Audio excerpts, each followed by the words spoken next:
We're about to begin the services for Mrs. Jane Berg. Just a gentle reminder for those of you present here at the cemetery, if you have a cell phone, just place it in the silent mode or turn it off completely. That would be appreciated.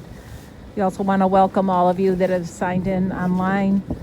Officiating at today's services, Cantor Susan Lewis Friedman from Temple Jeremiah in Northfield.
Adonai tzilcha al yad yaminecha Yomam hashemesh lo yakeka V'yareach balayla Adonai yishmorka mikol ra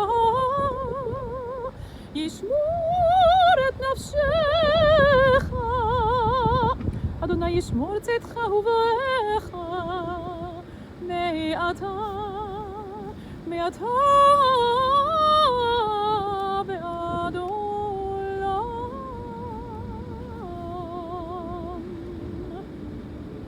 I lift my eyes to the mountains, and what's the source of my help?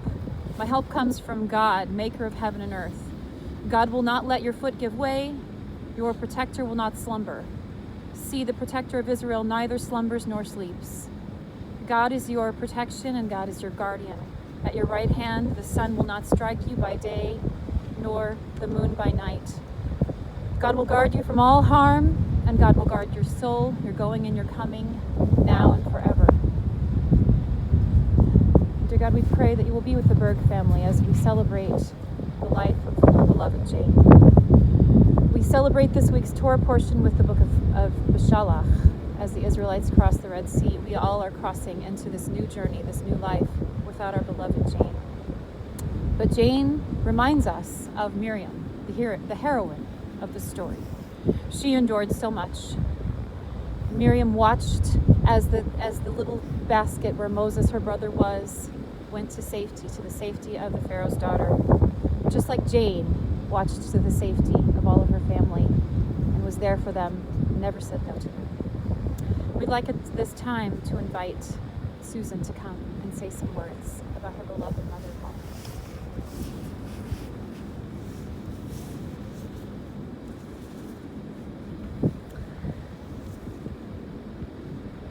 This is harder than I thought. Thank you so much. And for all of you streaming at home, thank you. It doesn't feel natural, but everyone's safe from COVID, so this is the best way. So thank you for sharing your love. The first time I met Jane and Herschel, I immediately felt their love and acceptance. And we began sharing meals every Sunday, every holiday. And when our dear close friends hosted holiday meals, Jeff and I were so grateful and appreciative because Jane and Herschel were always included. Traditions meant so much as we joined together as a family. Jane genuinely loved her grandchildren and delighted in watching them grow up. They babysat every Saturday night, thank heavens, so Jeff and I could have a date night. Not an easy task with 5 small kids. At our Sunday dinners, when they were little, they would put on a performance, or Ethan would play his latest composition, and they would clap as if they were watching a Broadway show. Before dinner, Jane and I would always have a weekly ritual of sitting down and catching up without the kids. And she was such a good listener. She loved sharing family stories. And she helped me learn to live a Jewish life, always supportive and helpful. best part, the fun part with Jane. She loved to laugh and she had a great sense of humor. For a number of years, every week we went to lunch at one of her favorite restaurants, Wendy's or Olive Garden. And she enjoyed the free desserts, which she would always ask were complimentary. She loved the extra napkins and the Splenda that were, of course, set out for her to have as extra.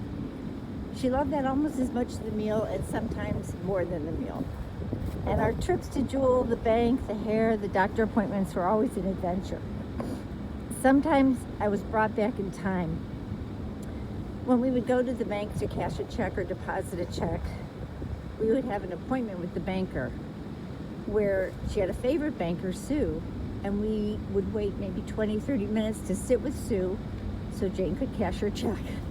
And Sue was so patient because everybody loved Jane because she was warm and kind and friendly. And these are simple, everyday memories that I remember most. Nothing grand or over the top, just spending time together. It's hard to finish. I feel blessed to have so many wonderful memories and years with a generous and kind and loving mother-in-law. She will be missed. Thank you.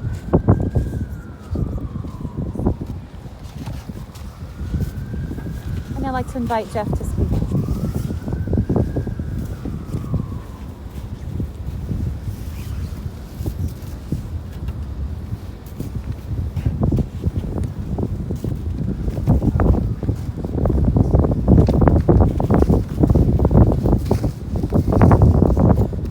So I'm used to speaking in public a lot in front of people. This is one that I'm really not.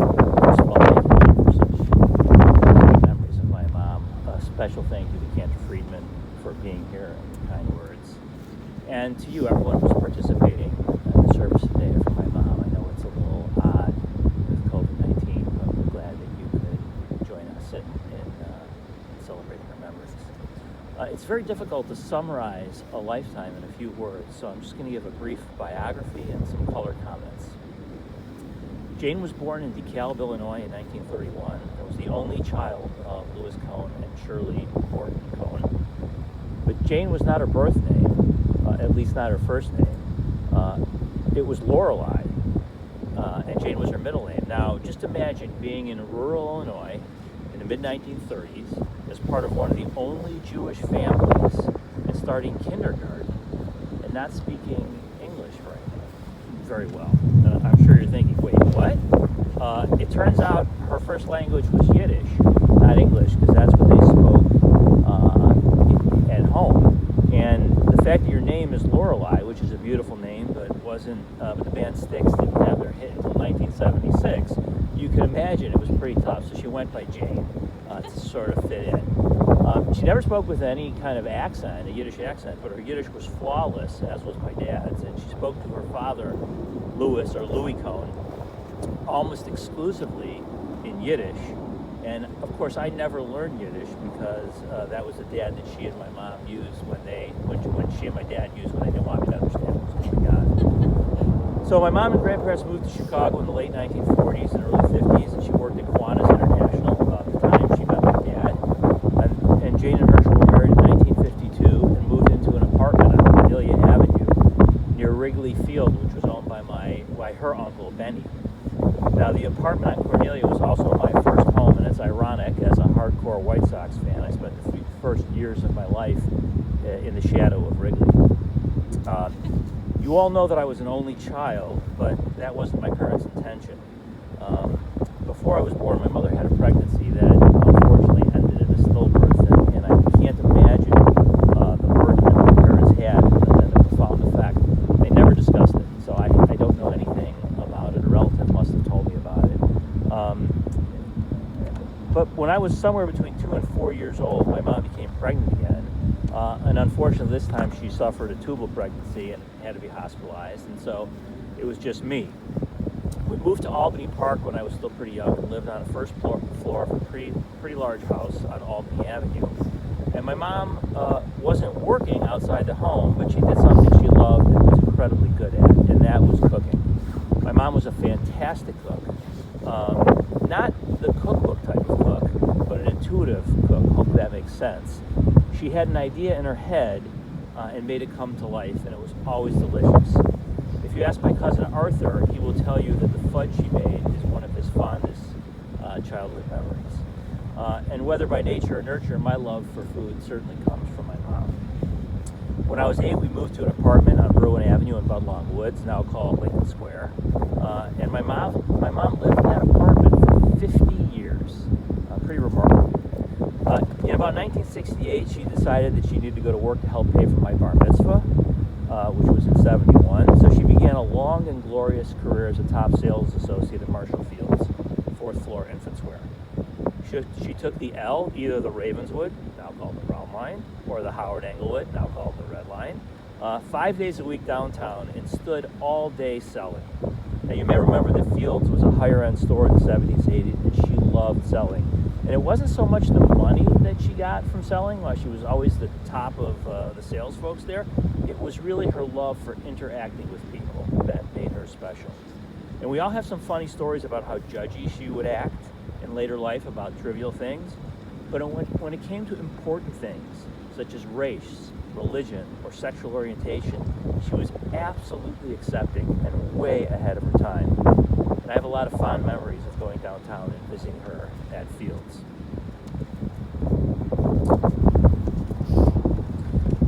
She eventually retired. Sorry, it's windy and cold out here. And enjoyed going to the movies, theater, and dinner. And she would go to Door County, Wisconsin with my Aunt Rochelle and Uncle Frank in the summer. After my dad died in 2012, she lived on Berwyn until just 3 years ago. My mom was a wonderful grandmother, a huge cheerleader for all of her grandchildren. She always had positive, optimistic things to say about each of the kids, no matter what type of trouble they may have been in. I asked each of the children to send me a story about Bubby, and here's what they had to say. From Jennifer. The first thing that popped in my head was going shopping with her and Zadie at Fields. I recall it was like we were both kids in a candy store, and he tolerated it quietly. So Jennifer got that first, the big amount of love, because she was the first grandchild. Amanda said when the family blended, Bubby immediately accepted and loved me as her granddaughter. And Sunday night dinners with her popcorn and coffee appetizers were something pretty special. Danny had a fond memory of Bubby, which surprised me. He was playing catch with a football in the front yard of our house in Deerfield. I don't ever remember playing football, but that's pretty remarkable. And of course, eating olives at their house when he was a kid. And Danny loved olives. He still loves olives. And Ethan reminded me it was parsley too. She'd have parsley. He would eat the parsley right off the plate. And my dad, of course, would say, "Oh, parsley is really healthy for you." So that was good. Ethan perhaps had the privilege of spending the most time with Bubby, because both Bubby and Zadie would take him to his piano lessons every week on Friday afternoons, and often out to dinner afterwards. They both sat and listened to the entire lessons, and they were absolutely devoted to his music and hearing him and being with him in that time. And of course, last but not least, Jacob. Jacob spent a lot of time with my parents because they would babysit when he was little. And he especially loved doing dishes with her. And we have this picture of him standing on a stool, smiling while he's doing the dishes, and I think it was with Bubby. He also remembered that the time he jumped out of a cardboard box and scared the living daylights out of her, which of course she took in great stride as well. My mom spent the last few years at Gidwit's place and was part of the breakfast club, where she and her friends would arrive way before the cafeteria opened so they could sit at the cool kids table. Every time we went to visit, we were stopped by the staff who said, "Your mom is such a wonderful person," and they genuinely meant it. Perhaps the most valuable thing she taught me was kindness and respect. Every person, no matter their age, gender, race, religion, occupation, you name it, just be kind, and she was. And I want to leave you all with this last poem by Rabbi Alan Valor. When all that's left is love. When I die, if you need to weep, cry for someone walking the street beside you. You can love me most by letting hands touch hands and souls touch love me most by sharing your simchas and multiplying your mitzvot. You can love me most by letting me live in your eyes and not in your mind. And when you say Kaddish for me, remember what our Torah teaches. Love doesn't die. People do. When all that's left of me is love, give me away.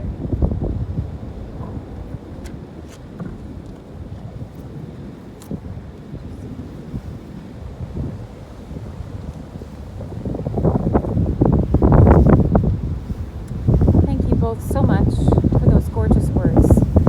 We're going to take just a moment of silent meditation to think about the impact that Jane had on all of us and that she will have for the rest of our lives. And we will come out of that prayer with the words of the psalmist. The Psalms were written to give us comfort in times of mourning, to give us joy, to give us all kinds of feelings, written by King David. We will come out of this with Psalm 23, the Lord is my shepherd.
The still waters. He restoreth my soul. He leadeth me in the paths of righteousness for his name's sake. Yea, though I walk through the valley of the shadow of death, I will fear no evil, for thou art with me. Thy rod and thy staff, they comfort me. Thou preparest a table before me in the presence of mine enemies. Thou anointest my head with oil. My cup runneth over. Surely goodness and mercy shall follow me all the days of my life, and I will dwell in the house of the Lord forever and ever. It takes a woman of valor like Jane to see beyond the confines of humble, challenging beginnings, challenges with all of the things that Jeff mentioned about having children and becoming a family. It takes a woman of such valor and strength to make such a life full of meaning, love, and generosity. And this was everything that was Jane Berg. As we heard before, she grew up in DeKalb, born to Shirley Gordon and Louis Cohn. And as Jeff said, they might have been the only, if not one of the only, Jewish families for miles. Upon immigration, her family, Shirley's family, her mother, settled in the smaller, more rural western suburbs of Chicago. One of Jane's uncles, Shirley's brother, lived in Harvard, which was the milk capital of the world. Another uncle lived in Earlville, Illinois. And then with Shirley and DeKalb, they actually circled the entire western rim of Chicago. Jane's grandmother on Lewis's side came from Minsk. And coincidentally, she and her grandmother on Shorley's side knew each other in a town called Prosnia. Jane was born during the Great Depression in 1931, and life was challenging. They did not have much. Her father, Louis, had a shoe repair business, which did not generate a great deal of wealth. But this didn't stop them from acquiring things that made their lives truly fulfilling and happy, like the many cats that they cared for and their one dog, Skipper. These pets were a huge part of their lives, but sadly the pet acquisitions did not carry over into Jeff's life, so he never was able to have one. But I understand, because I won't give my kids pets either. Jane's family moved to Chicago proper when she was very young, as we heard before from Jeff, and she worked at Cohn International. And then she was soon introduced to Herschel by their Yenta mothers, who thought they needed fixing up. Susan and Jeff tell me that it was a very rainy night on the night that Herschel showed up at the door for their first date, and they still had to walk because he couldn't afford to take the streetcar. They were married in 1952 by Herschel's brother, Reverend Marshall Berg, at the Sheridan Plaza Hotel. At the time of their acquaintance, Herschel was studying to be an Orthodox rabbi and was awaiting Simcha, but he never completed it because he became disillusioned with all the political aspects of Orthodoxy. And Jane had actually been brought up Orthodox, with big air quotes, as we say, but was not particularly religious. Her family did practice some of the cultural aspects of kashrut with their full Monty of dishes, as Jeff says, which they maintained at first during their marriage, but then decided to do without later on. Jeff tells me that while they did not attend synagogue, they still did send him to Orthodox Hebrew school. Jane and Herschel, as we heard, faced many challenges, but they received the gift of Jeff. And they loved him like crazy, and they would do anything for him. When Jeff was just an infant, Jane was to face yet another challenge, and her mother Shirley died. While Jeff was growing up, Jane was inwardly confronted with the many losses she had experienced and all the demons that went along with them. And while things were sometimes challenging, Jeff says that he wanted for nothing. Education was always the most important thing, and they saw to it that he got the best.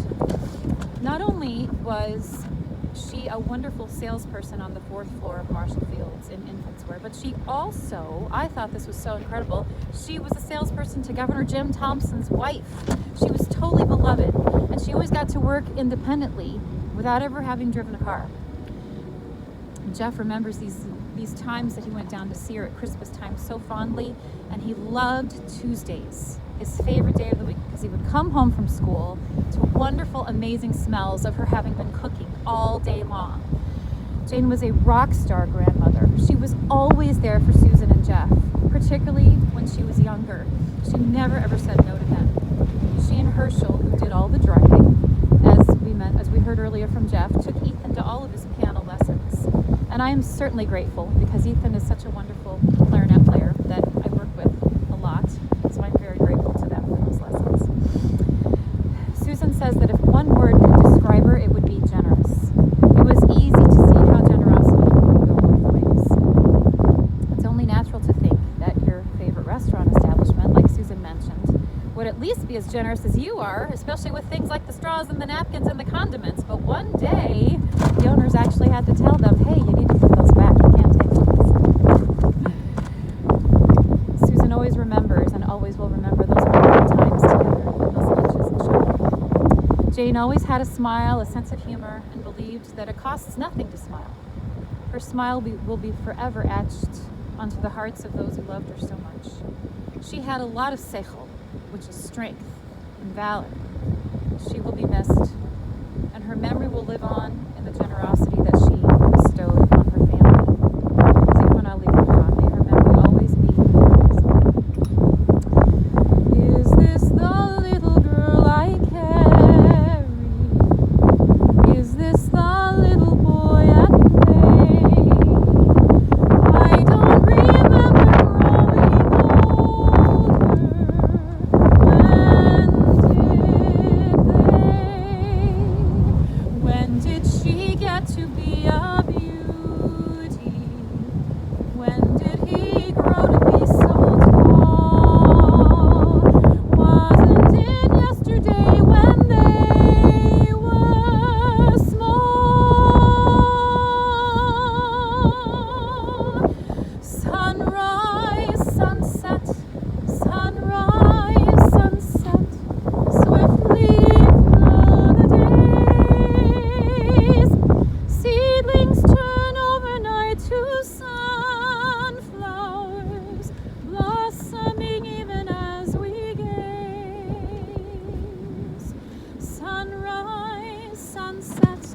Sunrise, sunset, swiftly fly the years, one season following another,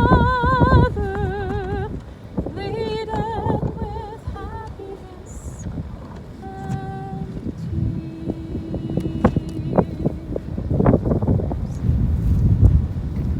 Please rise for the memorial prayer.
ותנוח בשלום על משכבה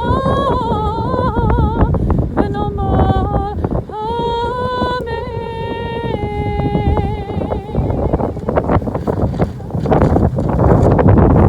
Compassionate God, eternal Spirit of the universe, grant perfect rest in your sheltering presence to Jane Berg, who has entered eternity. O God of mercy, let her find refuge in your eternal presence, and let her soul be forever bound up in the bonds of everlasting with God as her inheritance. May she rest in peace. And together we say, Amen.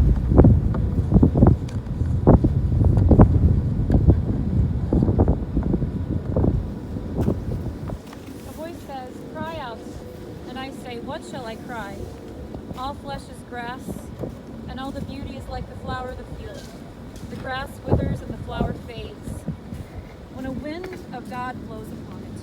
Surely the people are grass, and the grass withers, the flower fades, but the word of our God, the memory of Jane Berg, shall endure with us forever.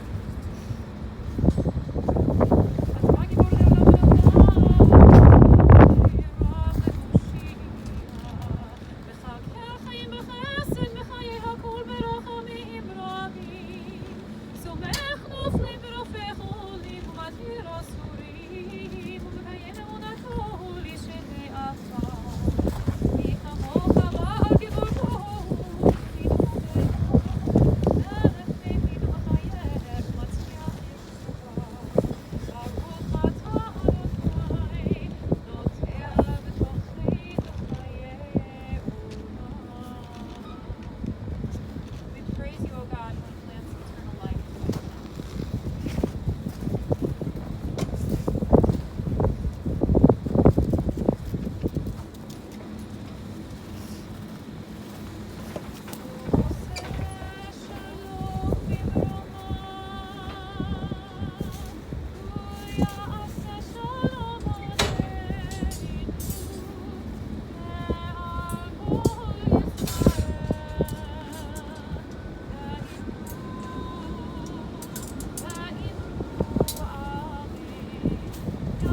For those of you that joined us online, we do invite you to share your personal condolences and stories of Mrs. Berg on our website, ChicagoJewishFunerals.com. This does conclude the service. Thank you.